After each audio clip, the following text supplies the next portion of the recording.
Um, you know, I'd like to think that we're gonna win. I really would, but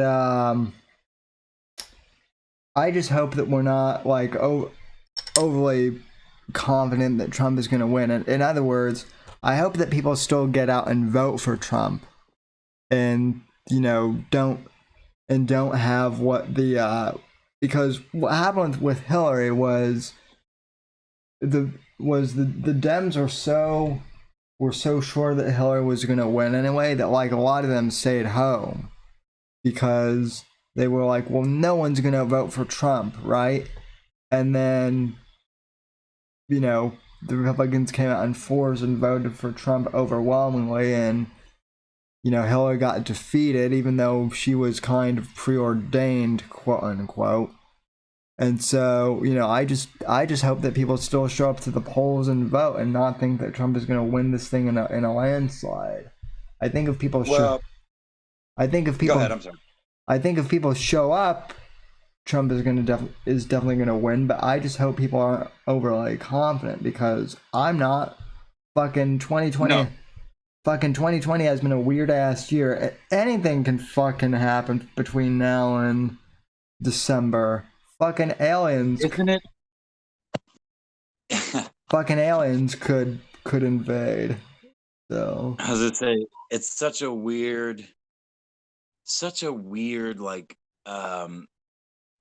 like, what do you call that? Like thought exercise or just like concept in the brain to think about the idea that in the year 2020, the most normal thing, literally the most normal thing that could have happened in the 10 months of the year would be the re-election of a fucking reality TV star to the president of the greatest country on the planet.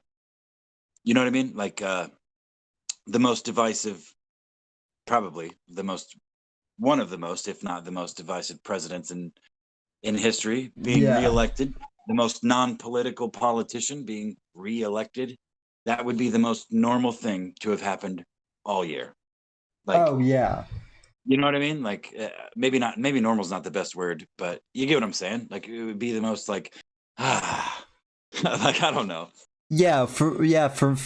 For me, if Trump gets reelected, I'll kind of be like, oh well, thank God this year isn't completely fucked. So Well, that's only step one though, man, because I feel like the inevitable result of him being reelected is the fucking Spinal Tap would say turning that shit up to 11 against him, including perhaps assassination attempts, both on him and cabinet members and fucking other like, you know what I'm saying? Like, I could see it going real dark real fast because they've tried all the subversive shit. And I mean, I say they, the proverbial they, I don't know who the fuck they are, but deep not state, just the Democrats, deep state, Democrats, Israel, Mossad, George fucking George Soros.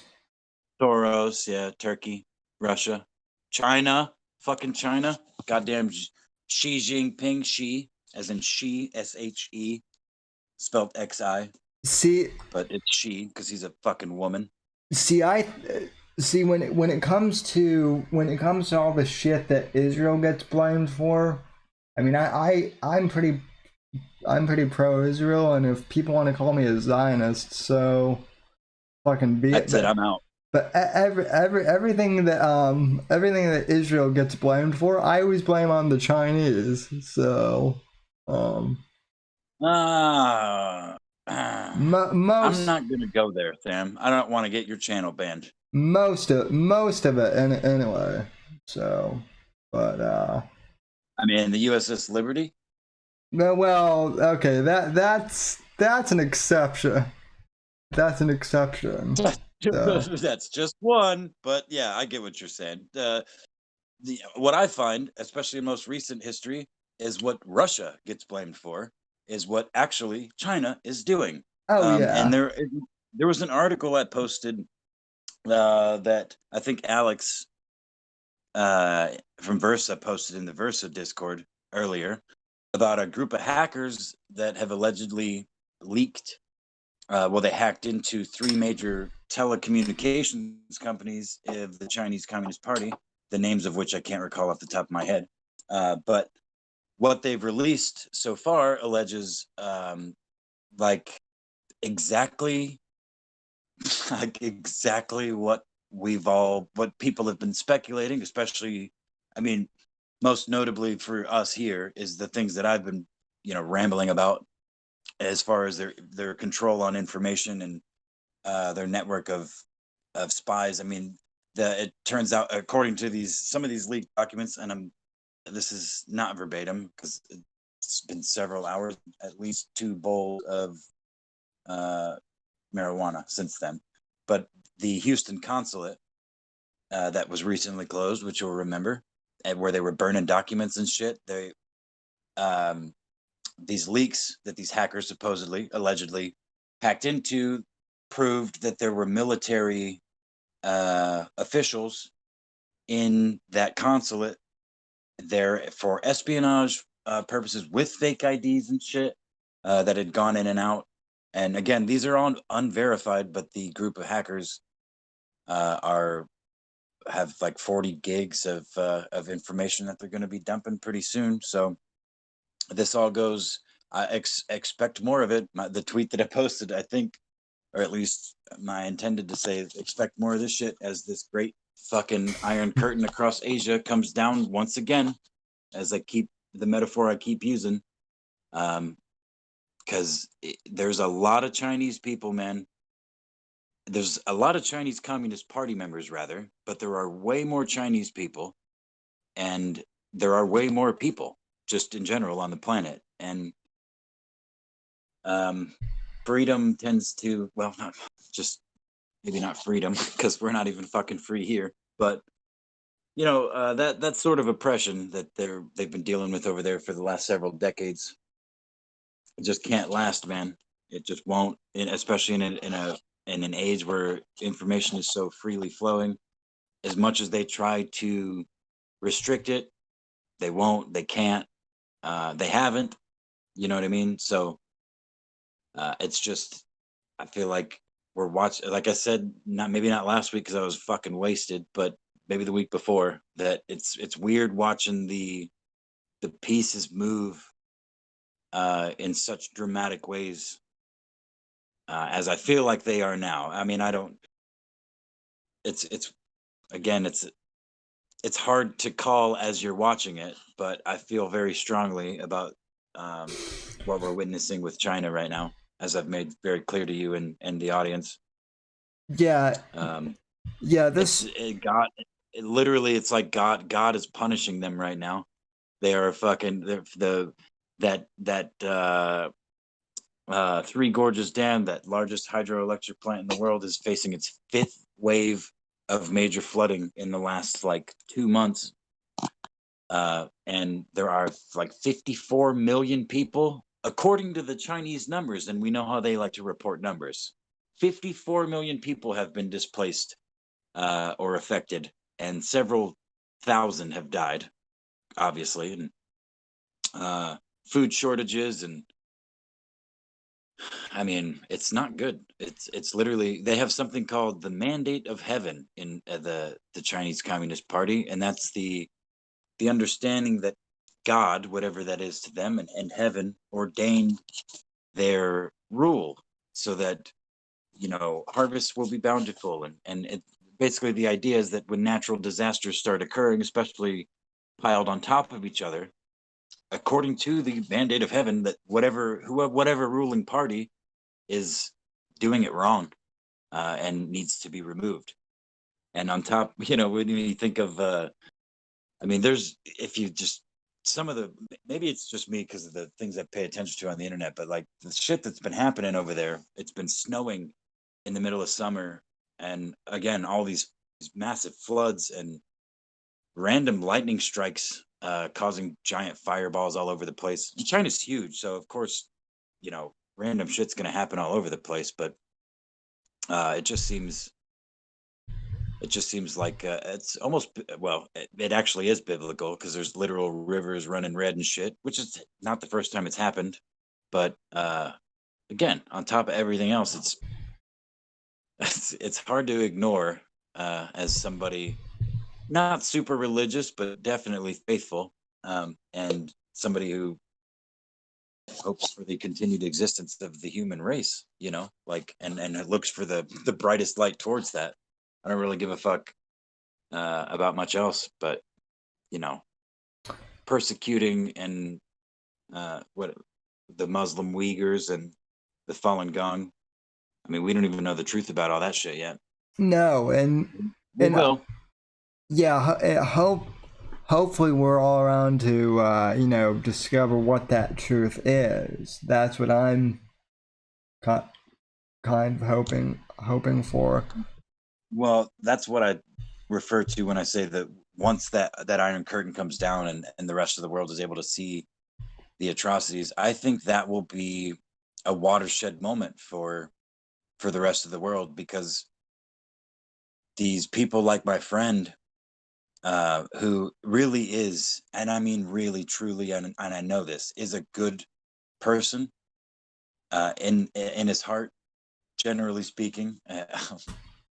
Um, they don't.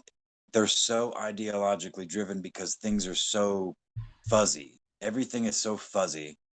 But I think why I think it's so important is because when, like I said, when their mass censorship falls, and the people that have been in the Chinese Communist Party, not rocking the boat, but not agreeing with anything that's happening and amassing evidence and shit, because I guarantee you there are thousands of those people in the Communist Party now, and outside of it too. A lot of them end up fucking dead because they get caught, but there's smart ones. There's what is it? There's a billion of them at least, Chinese people. But once the fucking regime falls and information can be extracted therefrom by both ours and other nations surrounding that are going to inevitably have to help. And again, when the normies see what's been going on in China and every fucking thing that they own that has a made in China stamp on it, and everything that they've argued in defense of communism or Marxism or well, China's bad, but we're worse kind of thing. Like, yeah, that's all going to go so far out the window so fast that I think it really will. I'm hoping for it like fucking tomorrow. Seriously, I don't wish any suffering on the Chinese people, which they're going to suffer, and they are suffering, and they have been. You know what I mean? Oh yeah. But the sooner it happens, the less they suffer in the long run, and the quicker. You know, I hope anyway, the rest of the world will become aware and privy to the true horror of, you know what? It shouldn't be a fucking secret, because what Mao has done, what Stalin fucking did, what Lenin did, that should be common knowledge, but it's not. I mean, somewhere near 100 million unnatural deaths under Mao, the birth of communism in China, which is more than fucking Hitler and Stalin put together, you know? Oh yeah. So, Oh yeah. They. whatever. Oh yeah. They still don't know. They still don't know the numbers of Mao's great society. How many people got killed with that? And by the way, Robbie don't care in the chat. It says bright dude speaking. Or yeah, Robbie. That is Apex Gala, the show's the show's co-host, who's only retarded when he's drunk. Let's say that. But other than that, That's not, he's that's not true. I am pretty retarded most of the time. I'm just it's like a magnifying glass on an ant when I've drank a 6-pack of high alcohol beer and then decide to drink really expensive, well, not really expensive, but decent whiskey, and then talk on the internet, you know. he But I'm not that bright. I'm really not. I honestly, I think like most of my generation and the generation after me, under me, and perhaps the one after that, I think there's a little bit of autism in there somewhere floating around. But honest, I joke about. Go ahead. honestly, I mean, people say that I'm bright and I'm, I'm smart, but like, I have an average IQ. My IQ is not 140, is not is not 147, and like I get good grades, but they're kind of average. And college, I swear to God that some of the intellectual types, quote unquote intellectual types out there are all fucking idiots. That's what I've come to find out. Like, the smarter some people are, the dumber they are, if that makes sense. No, that makes perfect sense. My one of